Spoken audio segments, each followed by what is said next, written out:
할렐루야. 예. 이번 주에 그 신문 기사를 제가 보는데, 기사를 읽다가 조금 웃었습니다.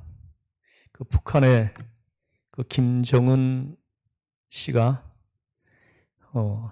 북한을 지상낙원으로 만들겠다, 이렇게 큰 소리 치는, 그 장면이 신문 지상에 보도된 것을 보고, 좀 웃음이 나왔습니다. 마태복음 5장에서 7장은 예수님이 축복의 산이라고 불리는 곳에서 제자들에게 직접 가르치셨던 유명한 산상설교입니다. 이 산상설교를 가르쳐가지고 어떤 사람은 천국의 대헌장이다, 이렇게 말하는 사람도 있고, 또 어떤 사람은 신구약 성경 전체 메시지의 요약이라고 하는 사람도 있습니다. 아주 귀하고 소중한 말씀입니다. 이 지상낙원을 김정은이가 만들 수 있는 것이 아니라 이 산상설교를 들은 주의 성도들이 그대로 따라 살 때에 지상낙원이 만들어질 줄로 믿습니다. 예. 구약 성경에서는 모세 오경, 율법서를 주셨어요. 그래서 율법을 따라서 살면은 이 땅에 지상낙원이 만들어지죠. 그 율법을 그대로 지켜 살면은 지상낙원이 만들어집니다. 그런데 우리 인간들은 이 율법을 지킬 힘이 부족했어요. 지켜내질 못하는 겁니다. 그래서 이 율법을 왜곡해서 해석하고, 그 율법을 악용하고, 자기한테 유리하도록 해석하고, 또 합리화시키고, 이렇게 해버린 것입니다. 근데 오늘 본문 5장에서 7장까지 말씀은 예수님이 제자들에게, 소수의 제자들에게 가르치신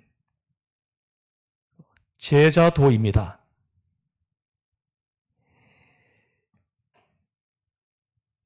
그래서 다시 말씀드리면은 모세 오경의 율법서를 예수님이 이 산상설교로 다시 재해석한 것입니다. 지켜낼 수 없는 그 율법을 지킬 수 있도록 그 율법을 완전케 하신 겁니다. 완성시키신 겁니다. 그것이 바로 산상설교입니다. 그래서 저는 이제 설교를 들어가면서 여러분들이, 또 저와 여러분들이 산상설교를 들을 때에 이 말씀을 마음판에 탁 새기기를 주의 이름으로 권면합니다. 그래서 이 말씀대로 한번 따라 살아보세요. 그러면 여러분 가정이 지상낙원이 되고, 여러분 직장이 지상낙원이 되고, 또 우리가 살고 있는 이 사회가 지상낙원이 되고, 우리 국가가 지상낙원이 될 줄로 믿습니다. 이 말씀을 따라 사는 사람들이 흩어져서 구석구석 들어가서 이 말씀을 따라 살면 어떤 일이 일어날까요? 저는 생각만 해도 감격스럽습니다. 우리 예수님께서 이 땅에 만들려고 하는 지상낙원은 바로 이렇게 만들려고 하시는 겁니다. 오늘 본문은 산상설교의 서론 부분에 해당하는 말씀입니다. 오늘 1절 말씀을 함께 읽어보겠습니다. 시작.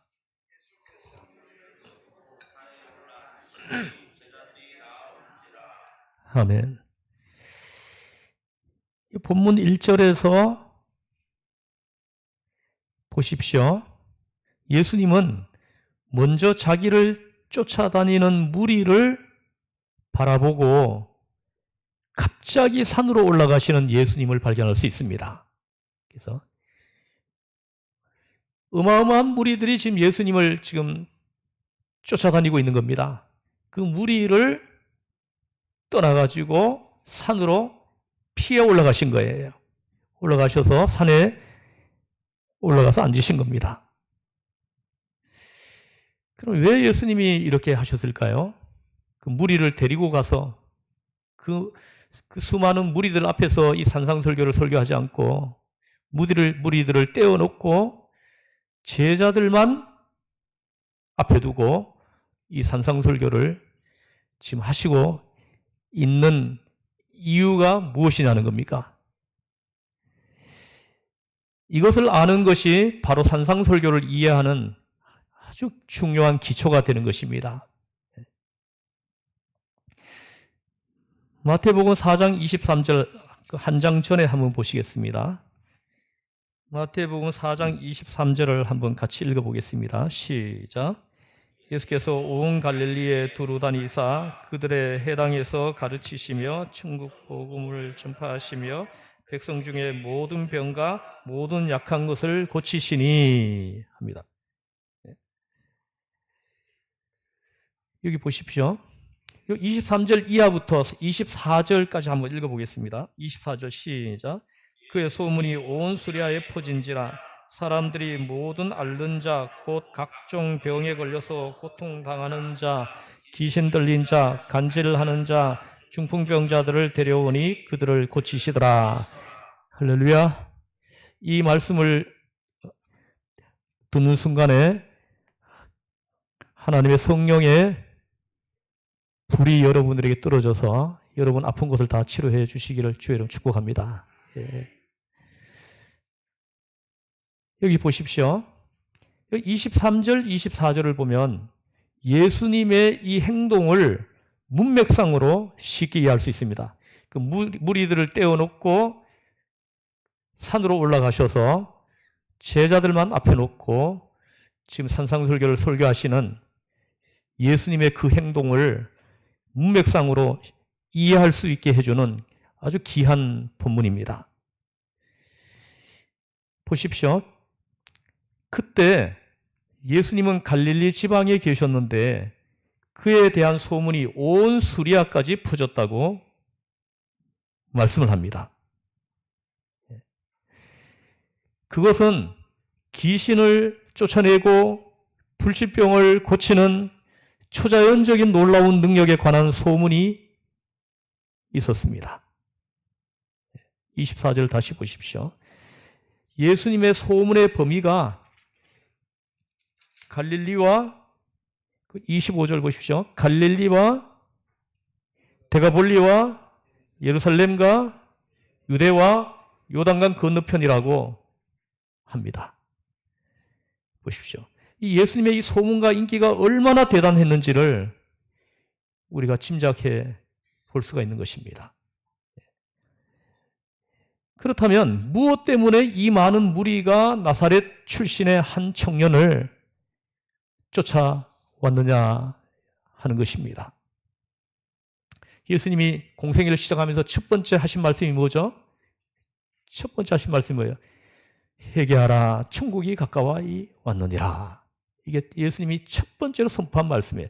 회개하라, 천국이 가까이 왔느니라. 그럼 무리들이 이렇게 많은 무리들이 몰려온 것이 이 말씀을 들었기 때문일까요? 회개하라 하신 이 주님의 말씀을 들었기 때문에 지금 사람들이 이렇게 막 모여들고 있을까요? 아니면 병 고치는 기적 때문일까요?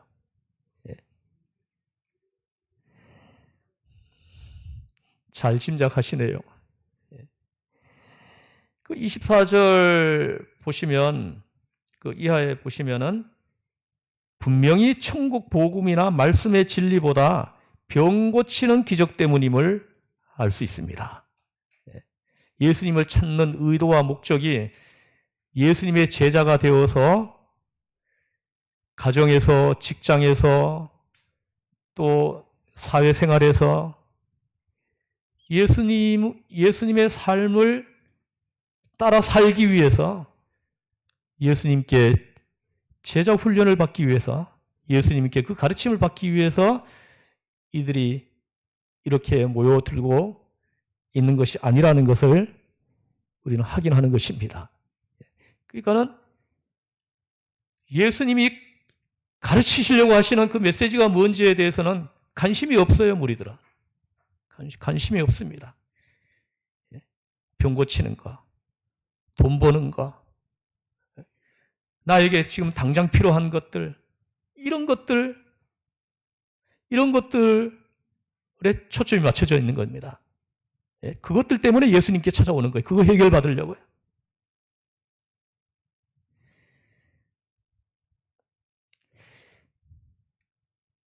저는 여러분들이 5장에서 7장까지 산상설교를 잘 들으시기를 주의 이름으로 권면합니다. 그래서 이 말씀을 마음에 품고 나가서 그대로 한번 따라 살아보세요. 예수님을 따르는 사람들은 예수님이 하신 말씀을 따라야 제자 아닙니까? 오늘 우리 교회는 예수님을 따르고 있습니다. 예수님 아니면 우리가 이 자리에 모여 있을 이유가 없어요. 교회는 친목 모임이 아닙니다. 예수님을 따르는 사람들이 모이는 곳이 교회입니다. 여러분 모두가 예수님을 따르기 때문에 이곳에 왔습니다. 그러나 정말 여러분 모두가 하나님의 말씀이 그립고 천국의 진리가 사모되어 가지고 하나님 앞에 내 죄를 사해 주시고 구원해 주시고 하나님 자녀로 삼아 주신 그 은혜가 너무 크고 놀라워서 하나님 그 은혜에 감격해 가지고 하나님 앞에 찬양하고 예배드리기 위해서 지금 이 자리에 오셨습니까? 한번 살펴보십시오, 자신을. 사람들은 그때나 예수님이 이 산상설교를 하실 그때나 지금이나 똑같이 말씀보다는 특별한 표적을 더 좋아하는 것 같습니다. 하다가 내가 기도한 대로 안 되면은 하나님이 안 계시다 이러면서 하나님을 떠나는 사람들이 얼마나 많습니까? 우리 성경을 우리가 공부해 보면은 그 사람이 잘 안 되는 것이 그 사람에게 복이라는 것을 산상설교는 우리한테 알려줘요. 이제 다음 주에도 그 설교를 하겠지만은 우리가 망하는 것이 산상설교에서 주님은 축복이라고 말씀합니다. 망하지 않으니까 계속 이 무리들하고 똑같이 예수님을 따르고 있는 거거든요. 망하고 나니까 그때부터는 간절해지는 거예요. 심령이 가난한 자는 복이 있나니 천국이 너희 것이며 뒤에 이게 다 망했을 때 이런 심령이 되는 거예요. 망했을 때.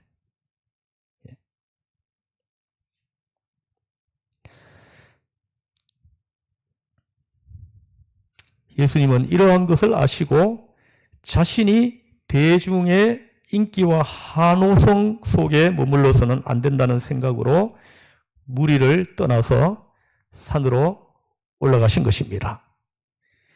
그리고 그곳에서 조용히 천국의 진리와 그리스도인의 삶의 원리를 하나하나 이제 가르치기 시작하시는 것입니다.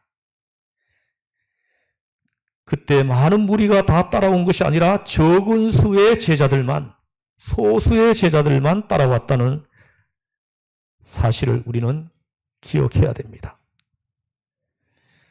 여러분, 교회는 세상 속에 있습니다. 그러나 세상 속에 빠져 있어서는 안 된다는 것입니다. 여러분 한 사람 한 사람이 교회예요. 교회인 여러분들이 세상 속에 있는 거예요. 세상 속에 있는 여러분들이지만은 세상 속에 빠져 들어가서는 안 된다는 거죠.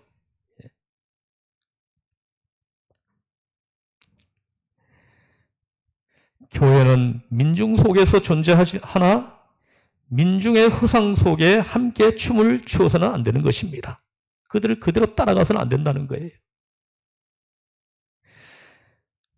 사랑하는 성도 여러분, 교회는 언제나 헌신된 사람들은 소수입니다. 소수의 헌신된 사람들, 그들이 하나님께 바쳐진 사람들입니다. 그들이 소수의 예수의 제자들인 것입니다. 교회에 나와서 예배드린다고 다 제자 아니에요. 이 소수의 제자들이 전 세계를 하나님 앞에 바친 것입니다. 그리스도 앞에 드린 것입니다. 그 소수의 제자들로 인해 가지고 복음이 전파되기 시작해서 그 복음이 여기까지 온 거예요. 또 우리의 이 소수를 통해서 이 주님이 우리에게 들려주시려고 하는 이 말씀을 이해하고 간절한 마음이 되어서 누군가에게 또 복음을 전해주려고 하는 그 소수의 사람들을 통해 가지고 우리는 내 가족을, 내 직장 동료들을, 내 사회생활에서 만나는 사람들을 주님 앞에 올려드리는 것입니다. 그렇게 될 때 여러분들이 제자인 것입니다.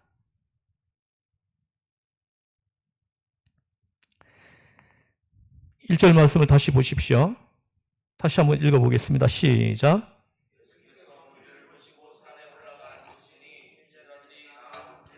아멘. 보십시오. 이게 무리를 보시고 산에 올라가 앉으셨다 합니다. 여기서 앉으셨다는 말씀은 길을 걸으며 제자들과 가벼운 대화를 나누는 것이 아니라는 것을 말씀합니다. 그냥 가벼운 대화, 그냥 주고받는 그런 대화가 아니라는 것입니다. 유대 전통에 따르면 공식적으로 중요한 내용을 체계적으로 선포하거나 가르칠 때에는 언제나 앉아서 합니다. 회당에서 가르치고 설교할 때도 마찬가지였습니다. 즉 이것은 보호자의 의미가 있기 때문입니다. 예수님은 즉흥적으로 설교하신 것이 아니라 어떤 분명한 목적을 가지고 그 의도를 가지고 산상설교를 지금 제자들에게 가르치기 시작을 하시는 겁니다. 의도가 있어요. 목적이 있습니다. 여러분들은 이 설교를 들으시면서 예수님이 이 말씀을 제자들에게 하신 그 의도와 목적을 잘 이해하고 이 말씀을 주님의 말씀으로 받아들여야 합니다. 자, 이번에는 무리들을 바라보시는 예수님의 심정입니다. 그 무리들을 바라보는 예수님의 심정이 어떠했느냐 하는 것입니다. 그 허다한 무리를 바라보시는 예수님의 심정을 확인할 수 있는 성경 본문이 있습니다. 마태복음 9장 36절을 한번 보시겠습니다. 여기 앞에 띄워놨으니까 한번 보십시오. 같이 읽어보겠습니다. 시작. 이는 그들이 목자 없는 양과 같이 고생하며 기진함이라. 아멘. 여러분 보십시오. 지금 몰려들고 있는 예수님께 몰려들고 있는 저 무리들이 예수님이 바라보실 때 진정한 것을 찾지 못하고 허상을 찾고 쫓아가는 그 군중들을 보셨기 때문입니다. 헛것을 찾아다니는 군중들, 영원한 진리를 찾지 못하고 육체의 병만 고치고자 관심을 가졌던 그들을 보시고 불쌍히 여기신 것입니다. 불쌍히 여기셨다. 무리를 보시고 불쌍히 여기시니. 저는 여러분들도 여러분 주변에 예수님을 믿지 않는 분들, 예수님을 영접하지 않는 분들을 바라보시면서 예수님의 이 심정으로 바라보실 수 있기를 바라요. 불쌍히 보여야 됩니다. 불쌍히 보여야 됩니다. 예. 정말 여러분들에게 이 불쌍히 여기는 마음이 지금 생기지 않는다면은 여러분들이 그들이 지옥에 갈 수 있다는 그걸 깊이 생각하지 않는 거예요. 예.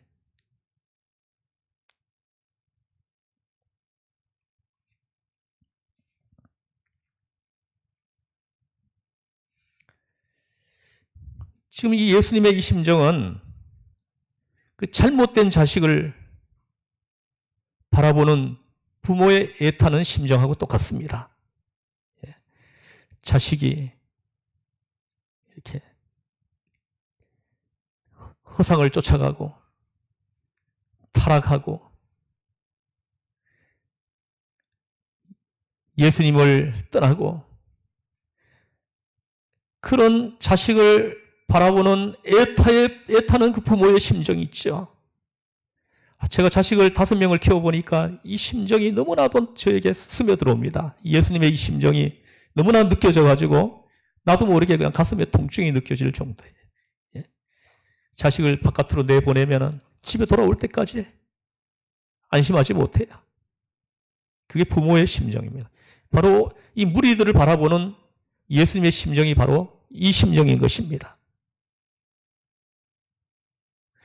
예수님은 그들을 불쌍히 여기는 마음으로, 민망히 여기는 마음으로 보시고 있습니다. 여러분, 사실 그렇습니다. 사람이 사람을 불쌍히 여기기 시작하면 모든 문제의 실마리가 풀리게 됩니다. 우선 불쌍한 마음이 생기면 아무리 허물이 있어도 이게 이해가 돼요.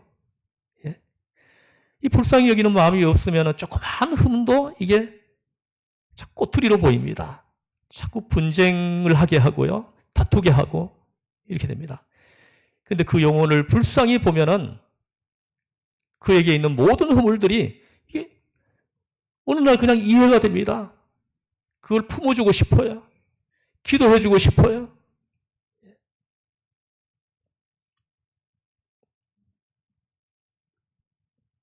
아무리 허물이 있어도 이해하게 되고 용서하게 되고 사랑하게 되는 것입니다. 이것이 바로 예수님의 심정이었습니다. 오늘 우리 마음에 품어져 있어야 될 귀한 심정입니다. 우리에게 이 심정이 없다면 그리스도를 따르는 사람이라고 할 수 없어요. 여러분 주변에 지금도 지옥으로 떨어지는 영혼들이 얼마나 많습니까? 그들을 바라보면서 불쌍히 여기는 마음이 여러분들에게 생기지 않는다면 여러분들이 그리스도의 사람이라고 어찌할 수 있겠습니까? 다음으로는 산상설교를 잘 이해하기 위해서는 3가지 배경을 잘 살펴봐야 됩니다. 이 배경을 우리가 잘 이해해야 산상설교를 우리가 잘 들을 수가 있습니다. 그 첫 번째는 성경적인 배경입니다.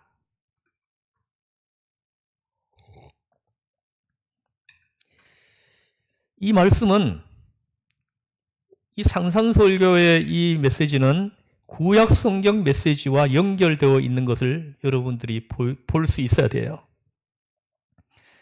구약은 메시아의 대망이고 신약은 메시아의 완성입니다. 구약 성경에서는 모세가 하나님의 말씀인 율법을 받았고 바로 모세오경입니다. 신약에서는 예수님이 축복의 산에서 천국 대헌장 산상수훈을 받은 것입니다. 우리는 산상설교를 들으면서 모든 율법의 완성을 알게 됩니다. 이게 보여요. 산상설교를 우리가 잘 기도하면서 잘 들으시면은 하나님의 성령님이 여러분들을 도와주셔서 눈이 열려가지고 이게 보이기 시작을 한다는 것입니다. 5장 17절 말씀을 한번 보겠습니다. 시작. 내가 율법이나 선지자들을 폐하러 온 줄로 생각하지 말라. 폐하러 온 것이 아니요 완전하게 하려 함이라 합니다. 그 예수님께서는 율법을 폐하러 오신 것이 아니고 율법을 완성시키러 오셨다는 거죠. 무슨 말씀입니까? 많은 사람들이 율법을 왜곡하고 그리고 이 말씀을 자기에게 유리한 쪽으로 해석을 하고 이러는 겁니다. 그 예수님 신명기 24장에 보면은 그 이혼을 할 때는 이혼 증서를 써서 그 손에 쥐어서 그 배우자를 내보내라고 이렇게 율법으로 주셨어요, 이걸요. 이건 약자 보호법이거든요.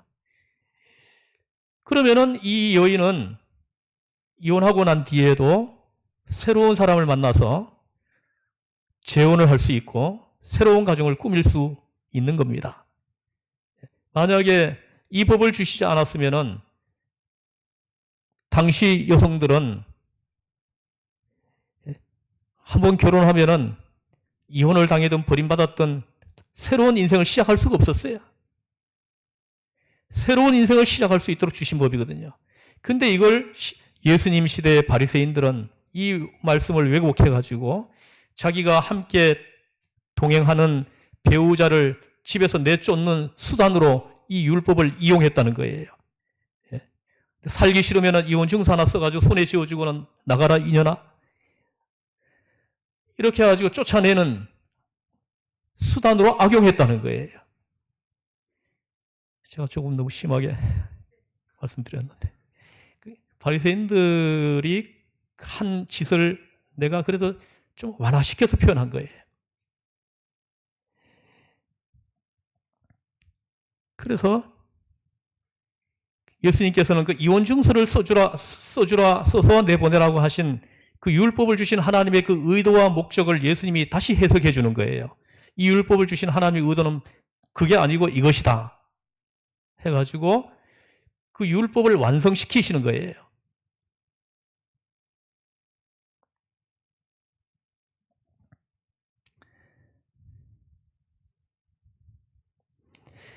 그 요한복음 4장 25절에도 보면 한번 읽어보겠습니다. 시작. 여자가 이르되 메시아 곧 그리스도라 하는 이가 오실 줄을 내가 아노니 그가 오시면 모든 것을 우리에게 알려주시리이다 하면 보십시오. 남편이 5이나 있었던 여인입니다. 이 여인도 그러한 메시아를 지금 기다리고 있는 거예요. 그 흑암에 앉아있는 그 백성에게 빛을 비추어 주시는 메시아를 기다리고 있는 것입니다. 근데 이 여자가 남편을 5명이나 갈아치우고 흑암에 앉아있는 거예요. 그에게 예수님이 그에게 나타난 거예요. 빛이 그 여인에게 지금 비치고 있는 겁니다.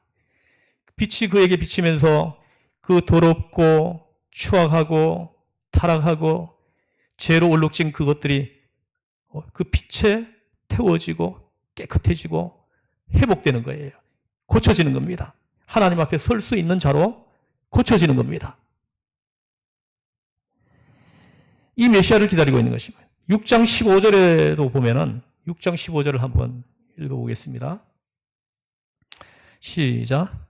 그러므로 예수께서 그들이 와서 자기를 억지로 붙들어 임금으로 삼으려는 줄 아시고 다시 혼자 산으로 떠나가시니라. 보십시오. 이 무리들이 예수님을 억지로 임금을 삼으려고 지금 하고 있는 겁니다. 이때 예수님의 그 심정을 이해할 수 있는 본문이 있는데 요한복음 18장 36절입니다. 요한복음 18장 36절 한번 읽어보겠습니다. 시작.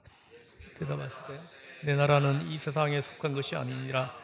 만일 내 나라가 이 세상에 속한 것이었더라면 내 종들이 싸워 나로 유대인들에게 넘겨지지 않게 하였으리라.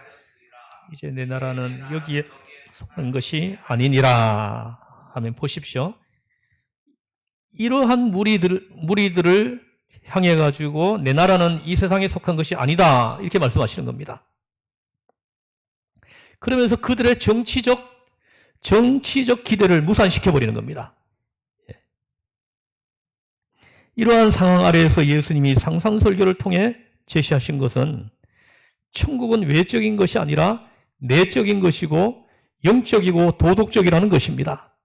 그러나 그때와 마찬가지로 오늘날도 예수님을 빵 문제와 인권 문제, 민주화 문제 이런 걸 해결해주는 혁명가로 보려는 사람들이 지금도 있다는 거예요. 당시의 무리들이 그랬습니다. 이것은 그 당시 정치적 기대와 똑같은 현상입니다. 그러나 예수님은 폭력의 혁명을 일으키시지 않으셨습니다. 힘으로 세상을 바꾸려고 하지 않았다는 겁니다. 여기에 가장 배신감을 느꼈던 사람이 가룟 유다였습니다. 예수님을 은 30에 주고 팔아버리죠. 지금도 보시면 보십시오. 왜 교회가 바깥으로 뛰쳐나가야 됩니까? 강화문에서 교회가 모인다고 우리 교회도 모이게 해달라고 광고해달라고 연락이 오고 왜 교회가 세상을 힘으로 맞서려고 하는 거예요?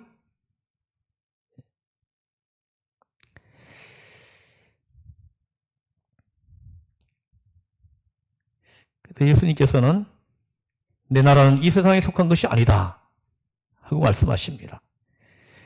그 다음에 종교적인 배경입니다. 특별히 그 당시에는 종교적인 암흑시대라고 말할 수 있습니다. 4개의 분파가 있었는데요. 바리새파, 사두개파, 에세네파, 열심당원이 있었습니다. 이 바리새파는 현실을 무시하고 율법에만 집착했던 분파입니다. 사두개파는 반대로 율법은 적당히 믿고 해석하고 오히려 정치적이고 현실적인 이해관계로 모인 종교 세력이었습니다. 에세네파는 현실 도피주의자들로서 은둔 생활을 했던 사람들입니다. 반면에 열심당원들은 칼을 차고 다니면서 민족주의적 혁명 세력을 추구했던 사람들이었습니다. 이러한 종교적인 배경 속에서 예수님께서 산상설교를 지금 하시는 것입니다. 예수님은 설교를 통해 바리새파에게 참신앙이란 외적인 형식과 의식에 있는 것이 아니라 내적이고 영적인 것에 있다는 것을 보여주신 것입니다. 사두개파에게는 신앙은 사람의 방법, 정치적인 방법으로 해결되는 것이 아니라 하나님의 방법으로 해결해야 한다는 것을 말씀하십니다. 또 에세네파에게는 신앙은 금식하고 육체적 절제하는 연단의 문제가 아니라 자신의 마음의 문제라는 것을 말씀하시는 것입니다. 열심당원에게는 혁명의 문제가 아니라 진정한 예배의 문제가 더 중요하다는 것을 말씀하시는 것입니다. 이런 혁명과 폭력과 반항에서 이 시대를 구원할 수 없는 것입니다. 이 폭력으로, 힘으로는 이 세상을 못 바꿉니다. 산상설교를 들은 제자들이 그 설교대로 따라 살 때 세상이 바뀌는 것입니다. 한번 해보세요. 이제 산상설교를 다 들으시면서 그대로 한번 살아보세요. 그러면 가정이 바뀔 겁니다. 그러면 직장이 바뀔 겁니다. 이 사회가 바뀔 것입니다. 산상설교를 통해 우리의 성품의 변화, 가치관의 변화, 목표의 변화를 예수님은 요구하시고 있는 겁니다. 오늘 우리가 해야 할 일은 사람들을 끌어들이는 일이 아니라 그리스도인과 교회 자체가 산상설교의 삶을 지금부터라도 시작하는 것입니다. 세상 사람들에게 우리의 삶을 보여주고 사랑을 보여주어야 할 때입니다. 그 밑에 5장 16절을 한번 보겠습니다. 한번 읽어보겠습니다. 시작.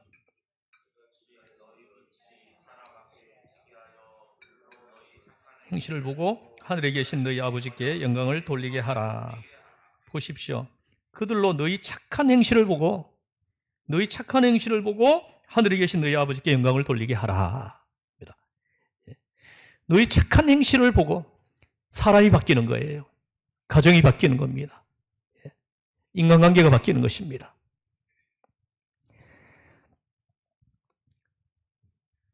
오늘 우리의 잘못은 교회가 너무 세속적이고 물질적이고 이기적입니다. 그러한 우리에게 주신 말씀이 산상설교입니다. 이 산상설교 설교를 들으시면서 여러분에게 성령의 바람이 불어오기를 축복합니다. 기도하겠습니다. 하나님 아버지, 산상설교를 이제 들으면서 우리의 삶의 기준이 산상설교가 되게 하여 주시옵소서. 그래서 내가 가는 곳마다 그곳이 따뜻해지고 밝아지고 하나님 나라가 만들어지는 놀라운 성령의 역사하심을 보고 기뻐하고 하나님 앞에 찬양을 올려드리는 우리 한 사람 한 사람이 되게 하여 주시옵소서. 우리를 죄에서 구원하신 예수님의 이름으로 기도드리옵나이다. 아멘.